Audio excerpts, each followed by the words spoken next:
హిస్టరీగా మనం తెలుసుకుందాం. యోహాన్ అంటే కృప కలిగిన వాడు అని అర్థము.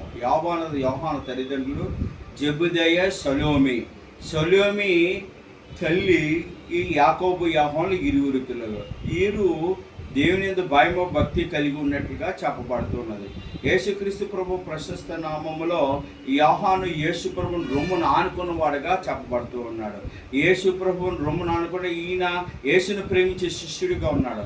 యోహాను యాకోబులు ఇరువురికి కూడా బోయనెర్గాస్ అని పేరు కలగనున్నది.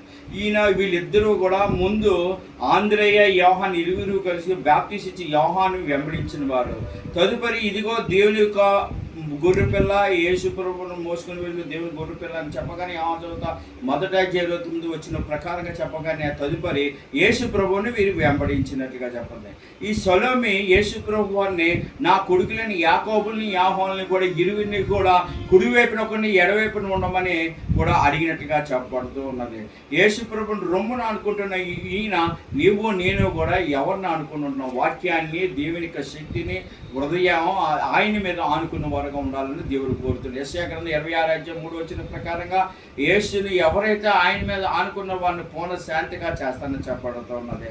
కనుక మేడ మిద్ది దగ్గర రాత్రి ప్రభుత్వ భోజనంలో 13వ అధ్యాయంలో ఈయన ఉన్నాడు. సమాధి దగ్గర 19వ అధ్యాయంలో ఉన్నాడు. ఈయన శిలువ దగ్గర కూడా ఈయన ఉన్నాడు చెప్పబడుతున్నది. అలాగే గలీలే ప్రాంతంలో కూడా ఈయన ఉన్నట్లుగా చెప్తుంది. ఈయన కపెర్నహూములో పెరిగినట్టుగా చెప్పబడుతున్నాడు. ఈ యోహాను ఈయన ఎఫెసీలో నివసించినట్టుగా చెప్పబడుతున్నాడు. నేను ఈ లోకంలో జీవిస్తున్నాడు, యేసు ప్రభు నామములో జీవిస్తున్నాడు. ఆయన రాజ్య వ్యాప్తి కొరకు ప్రభు యొక్క నామంలో ఘనపరచాలని మిమ్మల్ని మీ కుటుంబాలు దీవించి వర్ధలేసి ఆశీర్వదించి సహాయం చేయను గాక. దేవుడి మాటలు దీవించి సహాయం చేయను గాక. ఆమేన్.